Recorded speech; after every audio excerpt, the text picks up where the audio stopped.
the second year by then.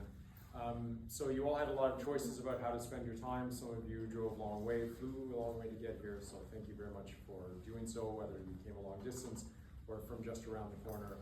We're happy to see you here. Just as we get started, I just actually want to also mention and acknowledge that Anne McClellan, who's here, is on the high-level advisory council of the Jarislowsky Network and has been very much an instrumental part of getting this off the ground, so I'm really happy to be joined by her among a number of other people today. So this is, it may seem formal, but this is Atlantic Canada. It's not really all that formal. So we're just going to chat, and then we'll turn it over at half past, and we'll bring up the other three panels. What's really fascinating about Viviane is that she said, listen, do you want to just wait at the front while the others come up? She said, actually, I want to go back to my seat so I can take notes. So she's interested in what you all have to say afterwards. And then what we're going to do is we're going to open it up. So in about an hour from now, it's really going to be driven by what members of the audience have to say. And then when everything is done, hopefully there'll be a little bit of time for mingling if there's a panelist that you want to be able to talk with. So I think the main thing for me, for all of you to be aware of about Bobbi and Brady is just how impressive she really is. And I know you know that I'm a big fan. But, you know, it's so impressive what Bobbi Ann was able to pull off. I just don't know that everybody can really understand how rare Bobbi Anns of the world are. And what I mean by this is, as you know, since the early 1970s in Canada, party labels have appeared on ballots. It used to be that before that, your occupation would appear. So when you went to go vote, you would have to know who the candidate was. You couldn't kind of fudge it and use the party label as a proxy to figure, well, you know, and once the party label appeared, you didn't need to know who your candidate was. So this really is among many reasons why independents kind of fell a little bit by the wayside, because it became very, very hard to get elected as an independent. For the independents who do get elected, they're usually people who got elected with a political party. There's some big blow up that occurs, and they manage to be able to use their network and their name recognition, and they're able to get re-elected as an independent. There's one right now in the Nova Scotia House of Assembly. But the Bobbi Anns of the world, wow, they're special. Because there are 5 since 1972 at combining the House of Commons and all 10 legislatures across the country. In all of the elections that have happened, there have only been 5 instances, and you're the 5th, of people getting elected for the first time. When they get elected, it's as an independent on their own name. So what you did is really special. It wasn't that long ago, and you have a level of authenticity in politics that is really off the charts. And I think that's something that a lot of people are craving. And so when you hear the word authenticity, and if you had advice for anybody in the room who's thinking about getting involved in politics, what would your advice be? I think my first piece of advice with respect to running under a party banner, getting involved in party politics, would be to understand what you're signing up for. I believe that you kind of leave yourself at the door. You become that brand ambassador. You are encouraged to go out there and promote things sometimes, or support things that you may not personally support. And so you have tough decisions to make. You have to decide whether or not you're going to do that, to be that member. And I think that a lot of that information is not told to candidates. When parties go out there and they say, you know, Helen, you'd be a great candidate, Helen doesn't really know what she's signing up for. And I believe that it's purposeful that parties don't tell the Helens of the world what she's signing up for.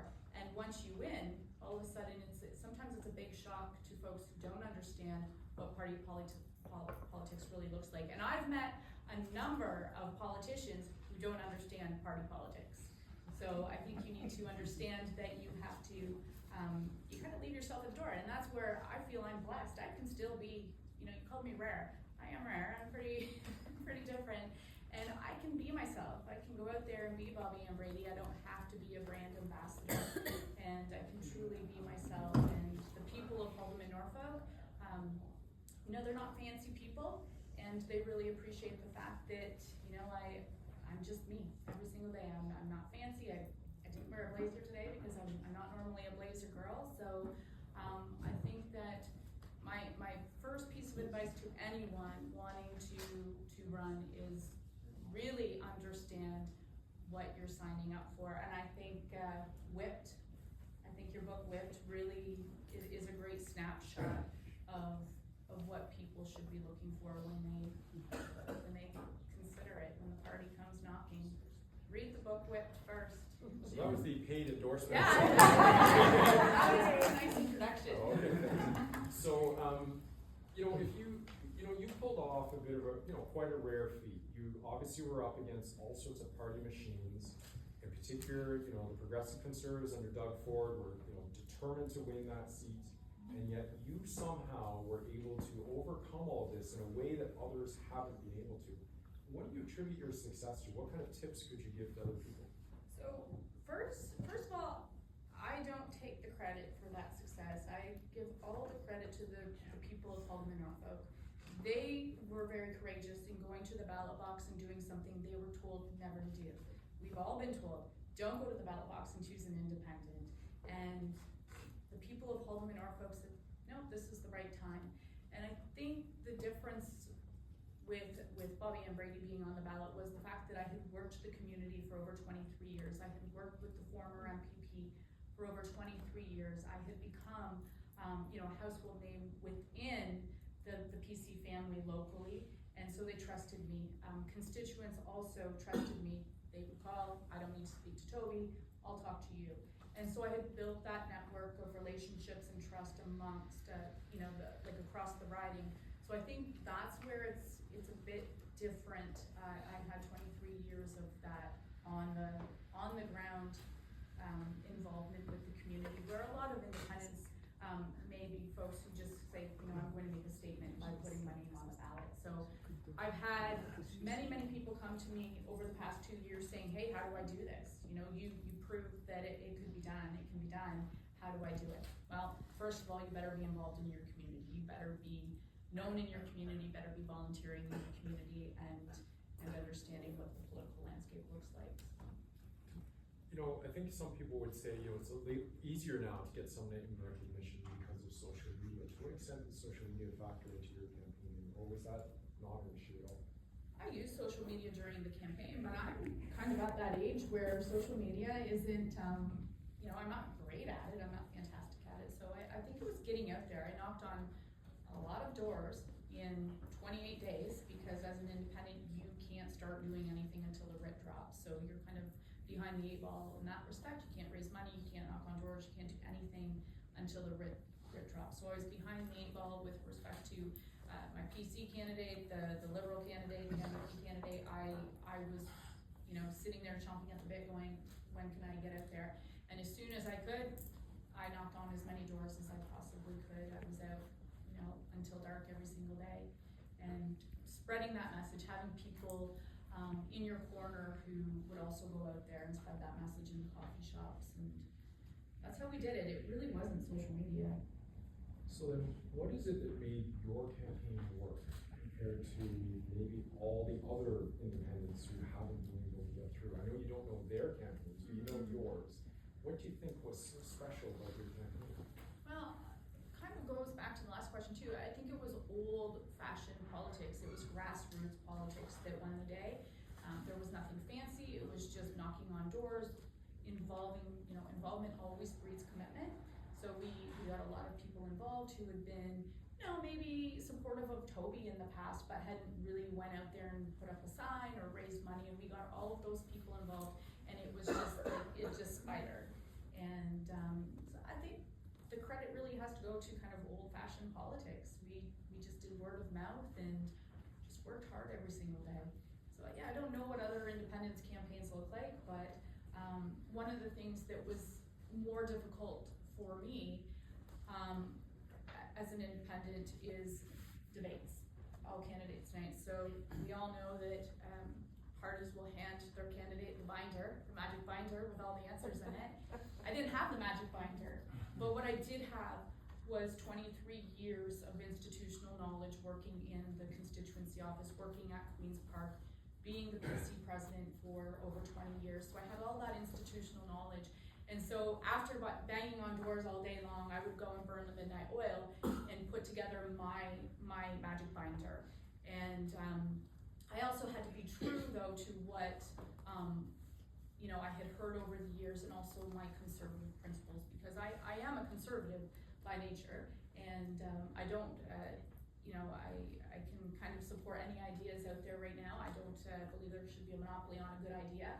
So, but I am conservative by nature. So my briefing binder had to, relate back to my conservative principles, but also what I had heard over 23 years working for Toby Barrett. And I feel it was probably the better of the magic binders. So one thing that happens with political parties is people form often lifelong attachments to them. Sometimes this becomes part of their identity. For you, the PC party was part of your identity for quite a while, and it requires a bit of rethinking of who you are, but also most likely, I'm guessing, it caused your friendships and relationships to alter, because you would have lost some, I assume, and you would have also gained some in other ways. Can you talk to us about how your relationships changed? Sure, I was talking to Peggy about that before we came in, and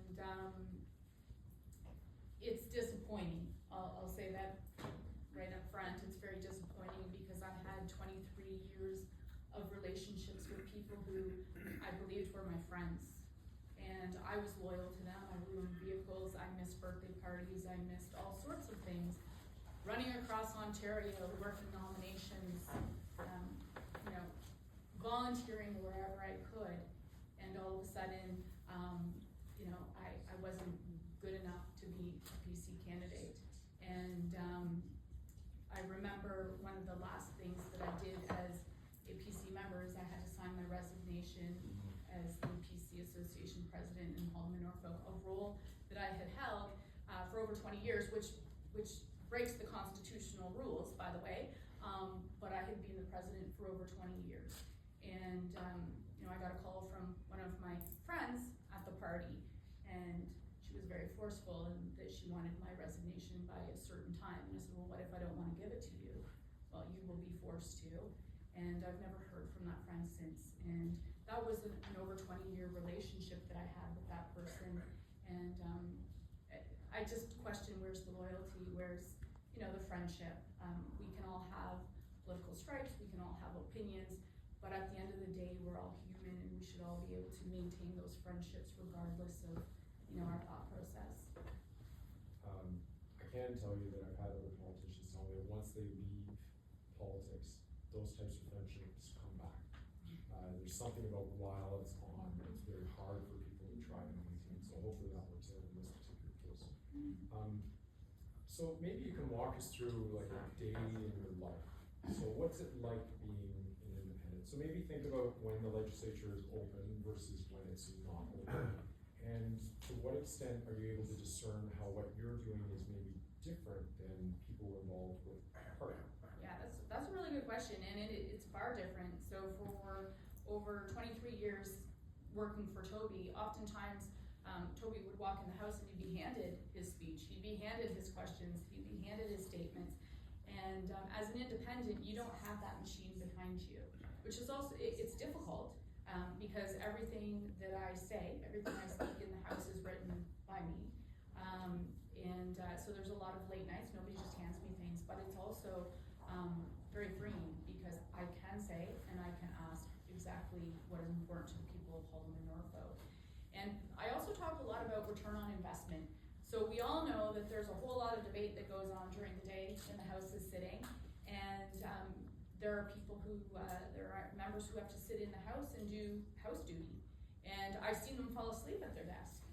And I don't feel that that's a good return on investment for any taxpayer. So do I sit through debate when I don't need to? Absolutely not. I get back in my car after I've done what I need to do at Queen's Park for the day. I get back in my car, I drive back to Haldimand, Norfolk every single night. And I do that so that I can hit up meetings, Federation of Agriculture meetings, any sort of meeting or event that I can hit up at night. I'll do that on my way home, lay my head on my pillow and do it all over the next day. And I think that's the beauty of being an independent as well, is I can give my riding that good return on investment because I'm not hiding out at Queen's Park every single day, all day long. Do you think that maybe you get more or member of provincial parliament in Ontario? I say I get less. I have very good local media, who, reach out whenever, they feel it's valid, but I have done some pretty, interesting things at Queen's Park, and I've been told by reporters, that was the best question that's probably been asked in the Ontario legislature in years, and yet no story. And it's very frustrating to me. I've asked some very hard-hitting questions that if I was a member of a party, I would not be able to ask. I'm told no, and those stories haven't hit mass media. And it's curious to me why not? When a reporter from a major news outlet says to me, I played that for the people in the media room 3 times. We listened to it 3 times, and we all agree it was one of the best questions ever asked, and it doesn't make a Toronto paper. Do your constituents know you're doing this? They do. So I stick out a news release every single time. I often write about, I have 550 words every single week that I write. I call it my newspaper column, and it gets picked up by a bunch of newspapers, and I also post it on social media and on my website, and I have a real good following with those 550 words. But local media pick up my news releases, but it's really up to me to do that work. Nobody's coming knocking on my door saying, yeah, we're running that. They did at first, when the story was new in 2022, and I was an independent. On election night, by the way, that was an interesting thing. On election night, I was just a gray blob. Bobbi and Brady, gray blob. And it's not that we hadn't sent anyone my headshot. They had it, they just put it in the trash because they're like, why would we ever need an independent headshot, right? So the next day, or that night, the 2022 election campaign, all of a sudden, mass media starts showing up at the campaign office, CTV, all of these news outlets, and we're going, holy smokes, what have we done? And that continued for several weeks. And once the story kind of, got old, media stopped coming. And like I say, I'm very proud of the work that I've done on behalf of the people of Parliament Norfolk when I do stand in the legislature, because I spend a lot of hours doing my research to make sure that I have the right questions on behalf of my constituents, and also so that the government can't embarrass me. They look for every opportunity to embarrass me as an independent, so I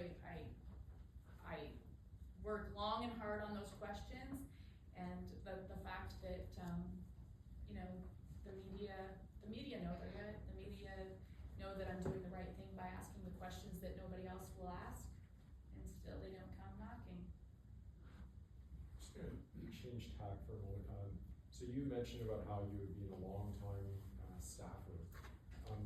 The people working for you are staffers, but they've got a different experience because they're working for an independent. How are things for your staff, and what is different for them compared to what it's like when you're working for a party politician? So I think that my Queen's Park staffer, he's the one who notices it the most, because he was around during Mike Harris days, the Ernie Eves days, and so he says to me often, oh wow, I don't know how to do this. And well, what do you mean? You've been at Queen's Park forever and ever, how do you not know? And well, it was just handed to us, right? So that machine is always working for staff no matter what. And I think that sometimes the system keeps, this may sound a bit crass, but it keeps us stupid for a reason. Keeps staff, keeps members not knowing kind of what the standing orders really do, what all of the rules mean, because they can better control you that way. So I keep saying to my staff in Toronto, you are going to understand the standing orders like nobody else in this building, because we need to. We have to figure it out ourselves. So I think that's the biggest for staff. It's the fact that we don't get messaging. So the constituency staff, there are 2 of them who have worked in a constituency office under a party member, and they're like, well, where's the messaging? Well, when we don't get messaging, it comes from us, right? It's not coming from caucus services, and so that's the biggest difficulty for them. We have to make it happen. Maybe one last question before we go on to the panel. Can you tell us a story? Just something that has really inspired you in your time interaction with a constituent. It could be something that happened to you that you just think you want to share with people. But you know, when I ask you to tell us a story, something just comes to mind as powerful. I think the story that I'd like to tell today is that I've really had my eyes open to the fact that I can be friends with absolutely anyone at Queen's Park. And one of the things that I'm really trying hard to do in my time at Queen's Park is have others realize that you don't have to stay in your little camps all the time. I am conservative, as I said, by nature, but the people that I hang out with are typically not conservatives. And so my friends, you know, in the Liberal caucus and the NDP caucus, they know I'm not going to jump on some of their bandwagons that they're working on, but we can go for lunch, we can have a good time, we can have conversation. A few of them are coming down this summer to visit me, and I think that's the beauty. And the, you know, Speaker Ted Arnott has been very, very kind to me. I've known Ted for a number of years, and I think sometimes he sees that maybe I get a little frustrated by the fact that we can't all play nice in the sandbox all the time together, and that bothers me. And you know, Ted keeps saying to me, you know, Bobbi, just stay the course. He says, because you are chipping away and you are making a difference. And hearing those words that you're making that difference, that you are, you know, you're perceived as being that kind of that person who's kind to everyone and who's trying to work amongst everyone is good news to me. So I think, you know, I think that's probably my best news story since I went to Queen's Park in 2022. Right, the authentic Bobbi and Brady.